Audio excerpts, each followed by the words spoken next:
প্রথমে একটা কি করবে, আয়তক্ষেত্র করবে, হয়েছে। উপরেটা কি করবে, রাউন্ড করে দিবে, এই দাগটা মুছে দিবে। এখান থেকে কি করবে, দুটো দাগ করবে, রাউন্ড করবে, এটা মুছে দিবে, হয়েছে। এখান থেকে একটা লাইন টানবে, এখান থেকে একটা লাইন, এখানে একটা লাইন হলো। এই লাইনটা কী করবে, এর সঙ্গে যোগ করে দিবে, এই লাইন এর সঙ্গে যোগ করবে, হয়েছে।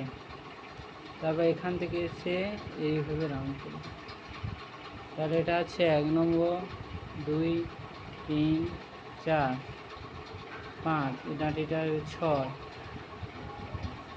এটা করবে 7, এটা 8, এটা হচ্ছে 9। আঁকার পদ্ধতি বুঝতে পেরেছ?